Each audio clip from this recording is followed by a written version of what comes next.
talvez eu esteja chovendo uma olhada, ao dizer que existem mais de 17 milhões de pequenas e médias empresas no Brasil e sim, vocês são a espinha dorsal da economia. 98,5% do total de negócios e empregos no Brasil vem desses negócios. Então, se existe um setor da economia que vai fazer com que esse país prospere, provavelmente ele está sendo bem representado dentro dessa sala.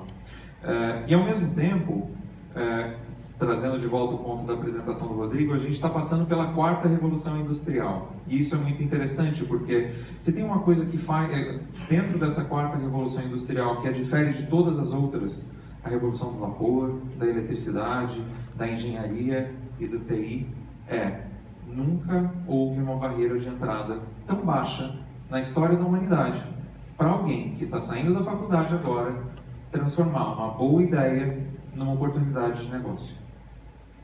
O que eu estou dizendo aqui as transformações são cada vez mais rápidas. A diferença de tempo entre a primeira e a segunda revolução industrial foi muito maior do que a diferença de tempo entre a segunda e a terceira, entre a terceira e a quarta, entre a quarta e a quinta, e certamente virá. E eu falo especificamente sobre isso, sobre o ponto de vista de pequenas e médias empresas, porque a quarta revolução industrial, que é a revolução da digitalização, e aplicado às PMEs do Brasil, existe uma informação importante que vem de uma pesquisa que a gente fez com o Instituto Locomotiva há um tempo atrás, que mostra que 20% das empresas, pequenas e médias empresas, que estão inseridas na economia digital, as empresas que estão inseridas na economia digital têm um faturamento em média 20% maior do que aquelas que não estão. O tempo de sobrevivência dessas empresas também é maior do que aquelas que não estão. Ou seja, não é uma questão de ser, mas uma questão de quando a inserção num ambiente digital. E diante disso eu faço uma pergunta para vocês, estou vendo alguns telefones levantados, eu quero fazer uma enquete rápida com a audiência, com a plateia.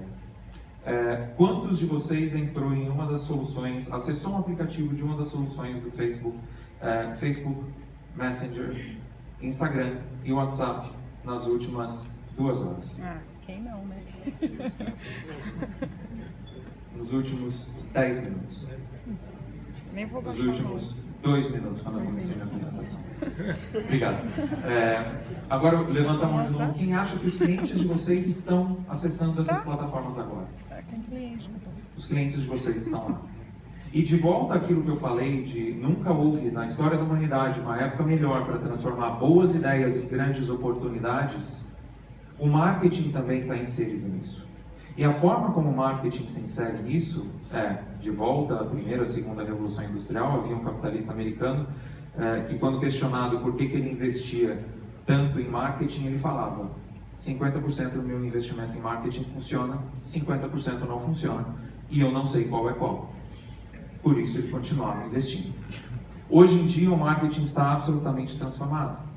Hoje vocês têm métricas, hoje existem KPIs muito mais eficientes para você colocar o seu recurso, o seu investimento, onde o seu cliente está, onde o seu potencial cliente está, e não onde você imagina que ele esteja, ou não onde você acredita que ele esteja.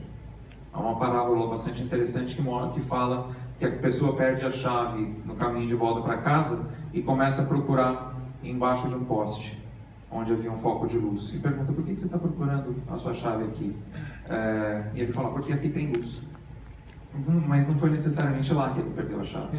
Hoje a gente consegue encontrar os clientes, por conta de soluções de data centers gigantescos, por conta da inteligência artificial, de algoritmos sofisticados que, enfim, conseguem encontrar esses clientes da forma mais eficiente possível, com uma eficiência absurda. E isso tem transformado pequenas e médias empresas ao redor do mundo, especialmente aqui no Brasil, onde a adoção de tecnologias e a adoção de novas plataformas é cada vez maior. Voltando um pouco ao contexto de pequenas e médias empresas, enfim, comércios e serviços correspondem a 80% do total de PMEs no Brasil. É óbvio, isso é bastante evidente, mas a indústria representa um percentual muito significativo do faturamento, e o Facebook sabe disso e tem oferecido e encontrado soluções específicas para esse setor. Pensando onde estão os pequenos negócios com maior crescimento, aí eu volto a falar da indústria, ali está escrito serviços, mas é a indústria, pessoal, acredita em mim. A gente volta a falar da indústria, mas o mais importante é onde essas pequenas e médias empresas mais precisam de apoio. Não são os serviços que elas fornecem, não é naquilo que elas são boas em fazer, mas é essencialmente em orientação, em créditos e serviços financeiros, mas principalmente em marketing e propaganda. Uma das maiores necessidades apontadas pelas pequenas e médias empresas do Brasil, aquele ponto que ela fala, eu preciso de ajuda, está justamente em marketing e propaganda.